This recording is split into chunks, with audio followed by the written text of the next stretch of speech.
Talagang walang-wala. Unang-una po, ilang araw po kami walang pasok, gawa po nang nagsimula ang giyera.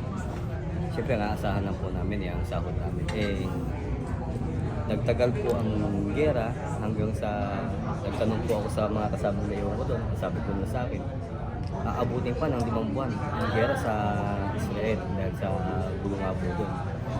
Kaya sabi ko, hindi rin masama na nagpasya na lang ako ng umuwi. Mas inisip ko na yung kaligtasan ko para sa pamilya ko kaysa sa tamang kikita ka ng malaki pero walang mangyayari kasi aanin mo yung malaking pera, nakikitain mo kung mapapahamak ka naman. Mas maraming opportunity na nag-aantay sa ibang bansa para sa amin. Kaya nag-decide na lang ako umuwi. At ang isa sa mga naranasan ko doon yung noong March 1, around 9 a.m. until 10 a.m. 10 beses na nag-alarm siren ng lugar namin na doon pa lang nangyari. Kaya nung nag-alarm ng pangatlo at pang-apat sabi ko, hindi na maganda to. Kasi talagang tatakbo ka sa bomb shelter pababa, kami nasa dito, tatakbo ka pababa para lang sa kasiguraduhan ng buhay mo, sa kaligtasan mo.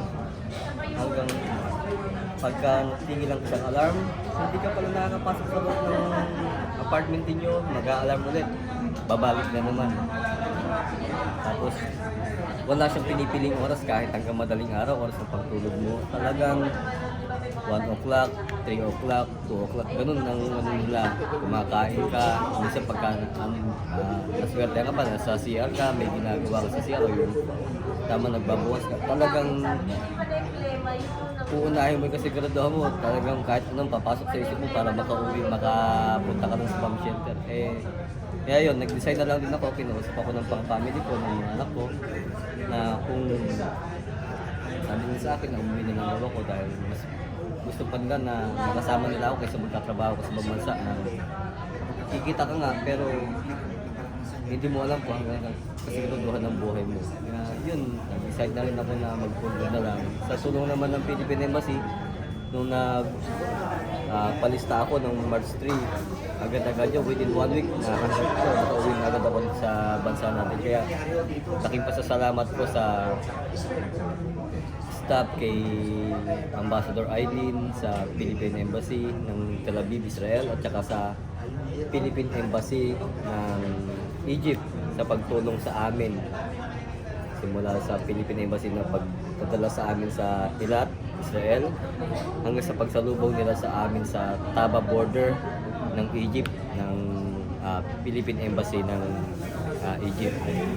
Laking pasasalamat namin sa kanila, kaming 16 na natulungan nila kami na makauwing ligtas dito sa ating bansa. Kamusta naman po ang serbisyo ng OWA at ng DMW, sir? Napaka-inom, sir. Napaka-ayos at napaka-ano po nila sa amin. Maasikaso sila, maalaga sila. Unang-una po, hindi naman po sa kasi po marami po kasi, lalo na po sa ano po ng Philippine Embassy sa Israel. Maraming mga basher na akala nila kaming mga 16 na huling na i-post mga turista. Kaya sabi ko, ako nag-post po ako, nag-chat din ako doon na sabi ko, ako na ang nagpapatunay na isa ako sa mga iniripat na mga yan na OFW dito sa Israel. Kaya po nun, yung mga kaibigan ko tanong sa akin, paano ka nagparipat? Anong ginawa mo? Kasi gusto na rin namin magparipat. Sabi ko, kung talagang desidido kayo, tawagan nyo ang Philippine Embassy.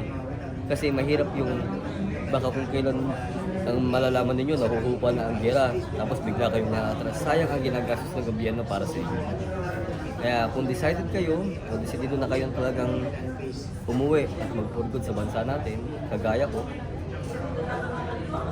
mag-fill up kayo sa naibibigay sa inyo ng Philippine Embassy at tutulungan agad nila kayo. Sir, mensahe natin sa kay Pangulong Bongbong Marcos dahil sa kanyang liderato, sa kanyang direktiba ay tinitiyak niya na makauwing ligtas itong ating mga kababayang OFW hindi lang sa Israel kundi sa iba't ibang panig ng Middle East kung saan may tensyon. Sa mahal po natin na Pangulo, si kagalang-galang na Pangulo na Ferdinand Marcos Jr. Kami po na 16 na katao na nagmula po sa Israel ay lubos po nagpapasalamat po sa inyo sa pagtulong po sa amin na makauwi po kami ng ligtas dito po sa ating bayan. Mga po hanggat po namin na magkaroon pa po kayo ng maayos na kalusugan at gawa na rin po ng maayos na literato dito sa ating bansa. Mensahe nyo po sa mga kababayan natin na maging kalmado yung mga katulad nyong OFW sa Middle East. Para naman po sa mga kababayan natin na gustong umuwi at gusto na rin umuwi at magparipat dito sa ating bansa, huwag po kayong mangingimi na ang akala ninyo hindi kayo tutulungan ng ating pamahalaan at gobyerno. Unang-una, huwag po nating asahan ang kanilang ibibigay. Basta ang mahalaga lang po, makauwi po kayo ng ligtas, maayos po ang inyong kalusugan na makarating po ito. Sa abot po na makakaya po ng ating DMW o DSWD, gagawin po nila ang lahat para po matulungan po nila kayo sa abot po ng makakaya nila. At sa mga kababayan naman po natin na ayaw pa rin umuwi, gusto pa rin na magtrabaho sa Middle East, ayun po inyong pong kagustuhan. Ang tanging hangad lang po namin ay lagi po kayong mag-iingat mga kabayan. Thank you sir, maraming salamat po.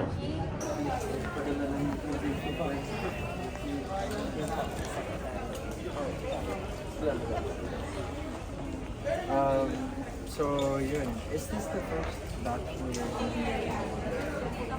so ito yung first batch na From the start, sir, we DSWD joined PBI.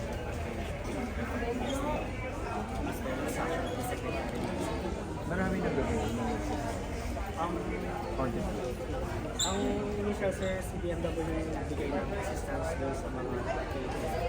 And as part of the DSWD, sir, we provide psychological first aid and deliver the programs and services that we can offer augmentation after the arrival ko sa kanilang mga provinces. We endorse them and then they can go to the nearest field, regional and satellite office of DSWD. pero meron pa kayo regular staff dito sa airport. Yes, sir. Yes, sir. That's part of it, yes, sir.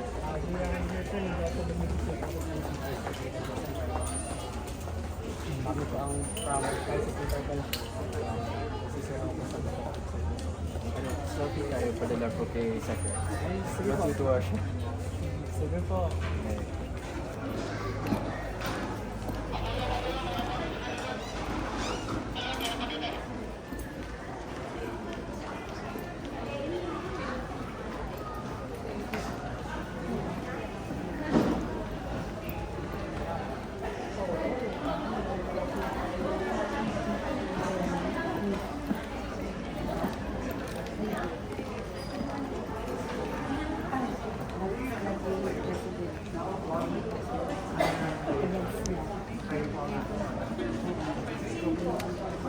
Nagigilakan kasi pinagpahinga mo na ako.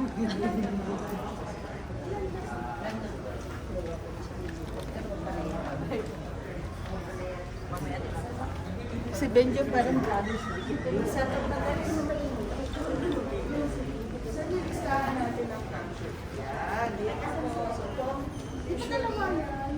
We already have, of course, in advance profile of kasi tayo rin naman po ang kumuha sa kanila sa Israel. So we will, ang term po is capture. So we will capture them. Parang yung mga usual po sa mga Emirates flight na so, and these are our Sir Jason, yan yung tinatanong mo sa akin kanina. sila lang yung OFWs na na-capture natin. Pag po may ibang OFWs na gusto ng tulong, Pagdating, pwede rin yun. May iba naman po ayaw kami kausapin. Gusto lang dumiretso sa Ay, naman. pero okay lang naman. Basta nandito lang kami. It's part po. It's part. Part po of the pag-ibig.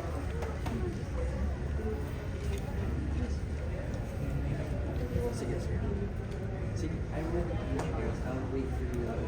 Okay. Alright. Para Thank you. this is your... Thank you. Okay lang? Thank you. Thank you, Councilor. See you there.